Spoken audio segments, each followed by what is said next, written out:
Bonsoir, je suis heureuse d'être là avec vous. Donc, si tu ne me connais pas encore, je m'appelle Jeannie Dumay. J'aime me présenter comme une éclabousseuse de vie, une éclabousseuse de joie, même si parfois je suis un peu fatiguée, là, entre autres, après voilà, une sorte de 4 jours un peu de vacances et d'être un peu hors du temps. Ce soir, je suis là pour parler donc de l'accord Toltec ne fait aucune supposition dans le cadre du deuil. Donc oui, éclabousseuse de vie, éclabousseuse de joie, je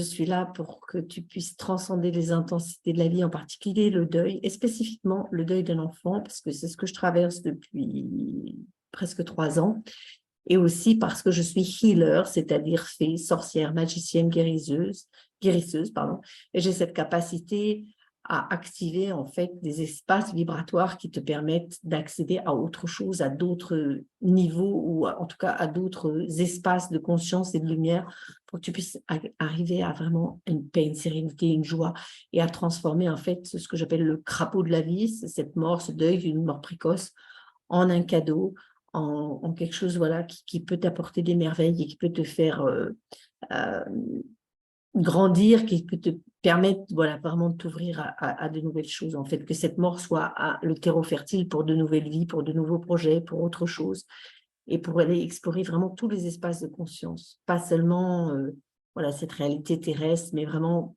toute la conscience du visible, de l'invisible. Et donc, j'ai trouvé ça intéressant d'aller revisiter aussi les accords Toltec parce que c'est quelque chose que j'aime bien. Ça fait partie de certains outils que j'aime beaucoup.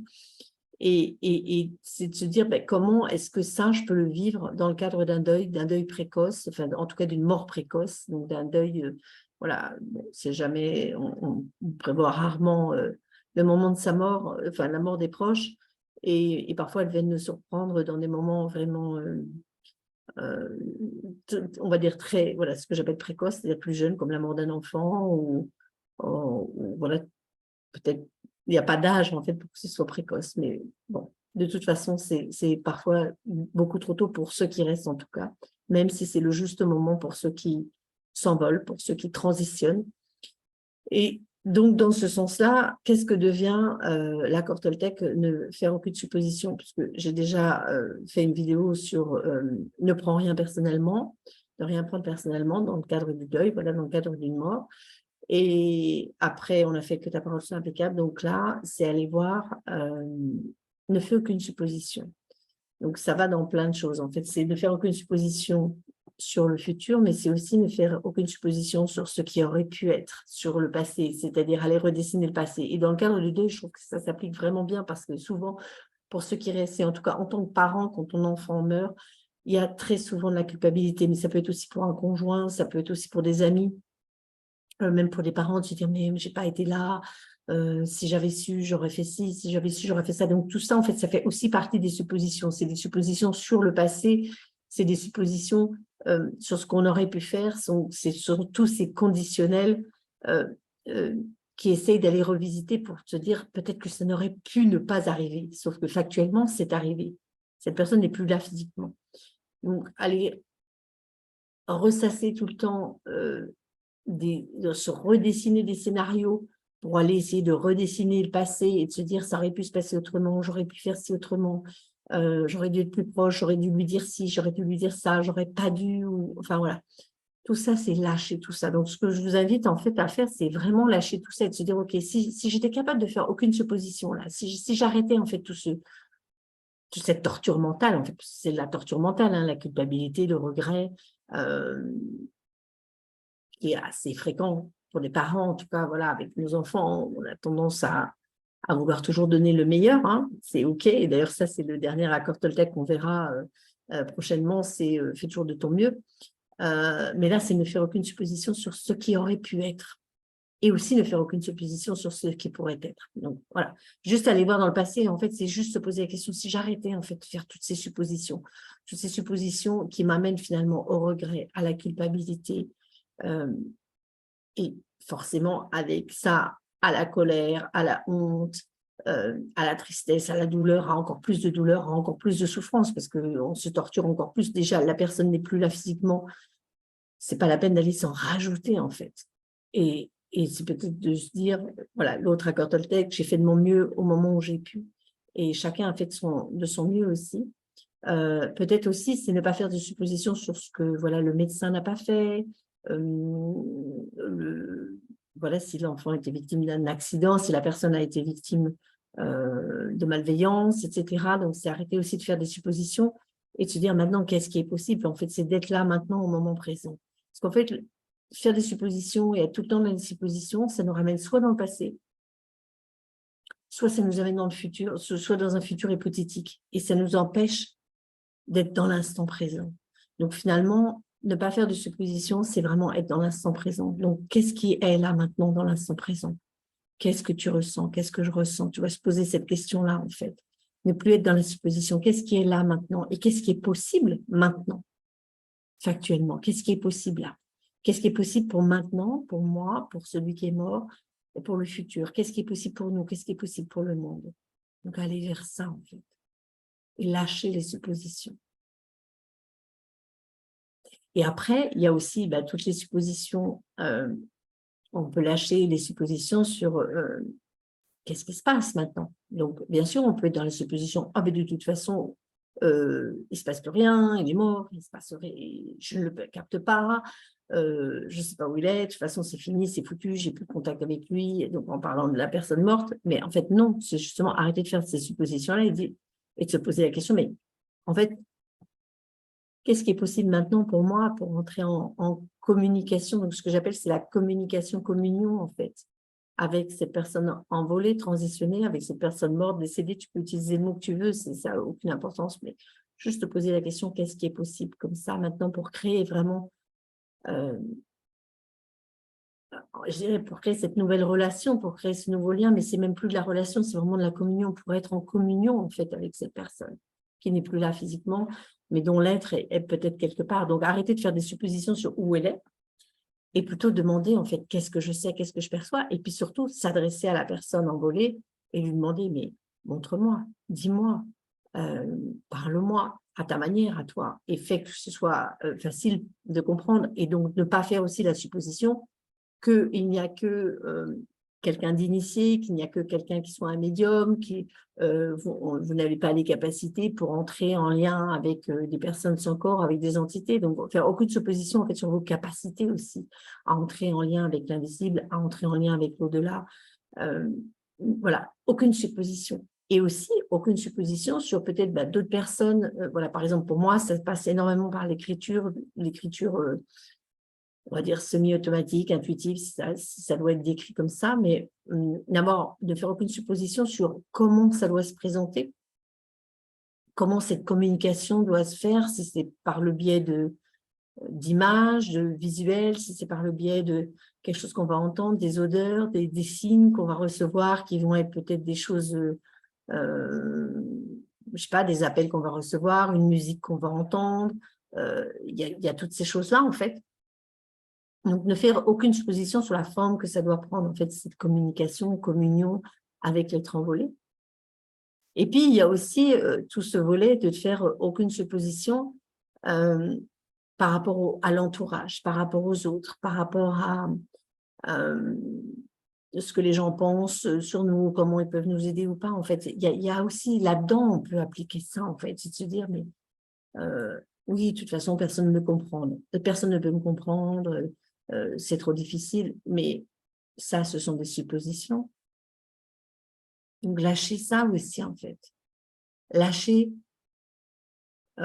c'est même plus que des suppositions, ce sont un peu des conclusions, c'est vraiment quelque chose qui va au-delà de ça, mais ça fait partie pour moi de cet accord Toltec, en fait, donc ces accords Toltec sont là vraiment pour nous aider dans le quotidien, pour vivre vraiment une vie beaucoup plus fluide. Et dans le cadre du deuil, c'est d'aller vraiment vers quelque chose où on reste vraiment dans l'instant présent aussi. Et ne faire aucune supposition aussi sur ce qu'est devenue cette personne chère qui est morte. Et qu'est-ce qu'elle est devenue, elle, son essence, son corps. Oui, ok, il est enterré, il est incinéré, il n'est plus là. Mais elle, cette personne, Ne faire aucune supposition, ne pas écouter non plus ce qu'on nous dit, peut-être dans certains livres ou certaines personnes. Ça peut nous aider, mais en même temps, ne faire aucune supposition et de se dire, voilà, qu'est-ce que je sais, moi? Et s'adresser directement à l'envolée et à lui demander, ça se passe comment pour toi? Est-ce que tu peux m'en parler? Est-ce que tu peux me montrer à ta manière à toi? Parce que ça peut être différent. Donc, ne pas rentrer dans des imaginaires d'autres personnes, ne pas rentrer dans les perceptions d'autres personnes, mais vraiment être à l'écoute de ce que vous savez, vous, et en ne faisant aucune supposition. Parce que la supposition, si je commence à supposer, ça devient un travail du mental, de l'intellect. Je mets en route l'imaginaire, je mets peut-être en route un imaginaire collectif, je mets peut-être en route comment dire, des programmations, des conditionnements sociaux aussi, au lieu d'écouter ce qui est. Au lieu d'écouter ce qui est là maintenant, au lieu d'écouter ce que tu sais toi là maintenant, au lieu d'écouter ce que tu perçois, tes perceptions, qu'est-ce que tu ressens, qu'est-ce que tu captes là maintenant, et qui peut changer aussi d'un jour à l'autre, parce que peut-être qu'à un moment, tu as ressenti quelque chose, et puis tu dis, ben maintenant, tu attends ça, et comme il s'est adressé à moi de cette manière-là, je suis sûre, c'est lui, j'ai ressenti, ça va se passer encore comme ça la prochaine fois. Non, peut-être ça va être complètement différent. Donc, c'est vraiment rester, en fait, à chaque fois, ça nous ramène à rester, à être là, dans l'instant présent. Et dans cet instant présent, accueillir, recevoir, s'ouvrir, en fait.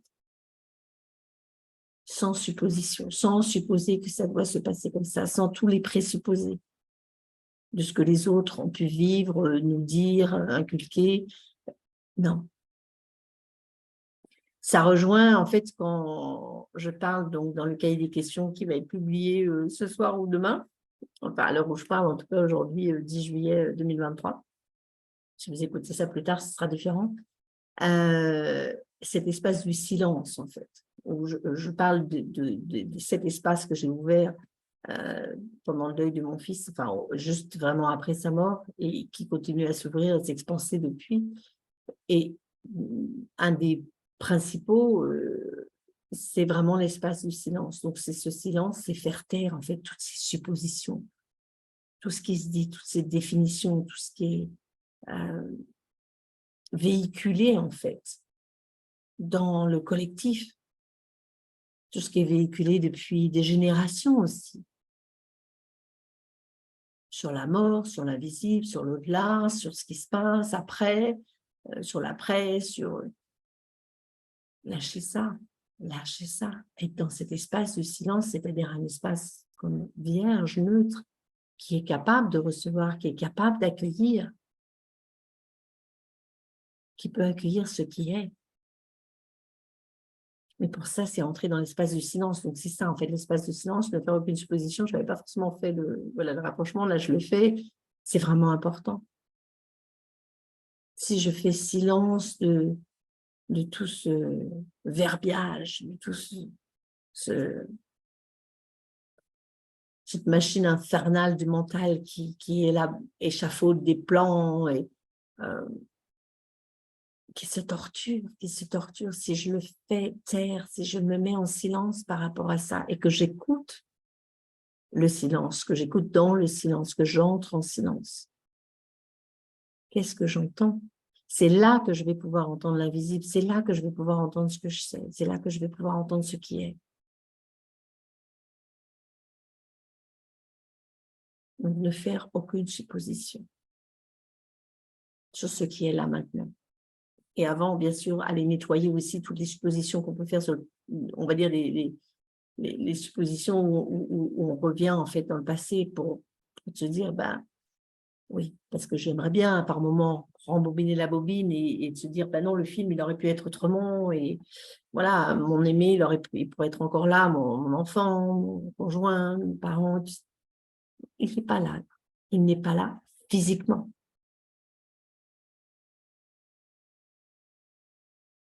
Donc, aller remettre en cause quelque part, ressasser encore le passé, c'est contre-productif. Enfin, ça ne sert à rien. Ça ne sert pas à rien. C'est une torture, on peut aller le faire 1 ou 2 fois de temps en temps, mais ne pas s'éterniser dessus et au bout d'un moment dire: «Stop, stop, j'arrête toutes ces suppositions. Qu'est-ce qui est là maintenant?» Et revenir là, maintenant, en silence, au présent. Et c'est ça mon invitation pour vous. C'est ça que je voudrais vous partager. Ne faites aucune supposition. Donc voilà, là, je voulais vraiment développer ça dans le cadre du deuil, dans le cadre de la mort d'un proche, dans le cadre d'une mort précoce.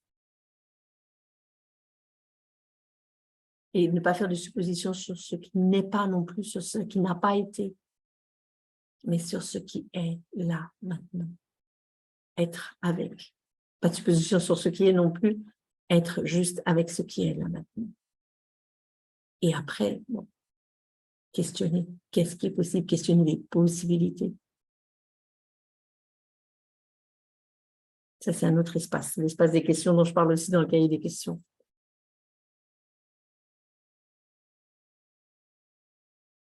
Et c'est en fait juste aller observer ça. Qu'est-ce qui se passe en moi? Est-ce que je suis en train d'élaborer des plans là? Est-ce que des plans sur la comète? Non. Qu'est-ce que je ressens vraiment? Qu'est-ce que je sais moi? Parce que, et ça, c'est à vous, enfin, je le dis à la première personne parce que c'est à toi de te poser la question. Toi qui m'écoutes là maintenant, c'est à toi de te poser la question. Parce que tu sais. On t'a dit que tu ne savais pas, on t'a dit que tu n'étais pas assez puissante. Ça, c'est des conneries. Donc toi, pose-toi la question, mais qu'est-ce que je sais là maintenant? Vérité, qu'est-ce que je sais? Vérité, qu'est-ce que je ressens? Qu'est-ce que je perçois? De quoi je suis capable là maintenant? Et juste peut-être, ok, demander en fait à être dans cet espace du silence. Silence des suppositions.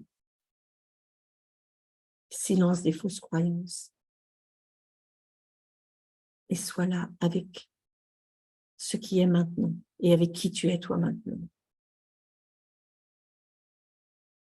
Et laisse ça s'expanser, cet espace s'expanser.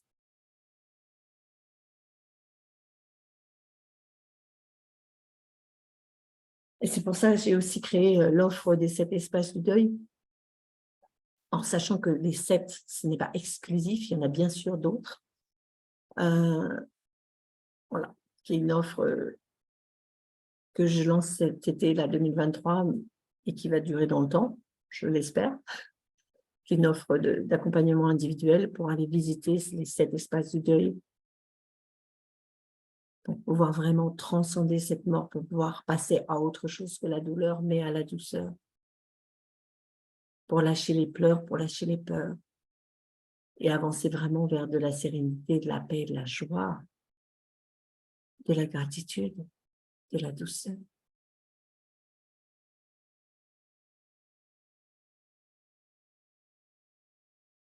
Voilà pour ce soir. Bon, il y a eu personne en direct, ce n'est pas grave, vous serez là en différé. Si cette vidéo vous parle, n'oubliez pas de mettre un j'aime, un like.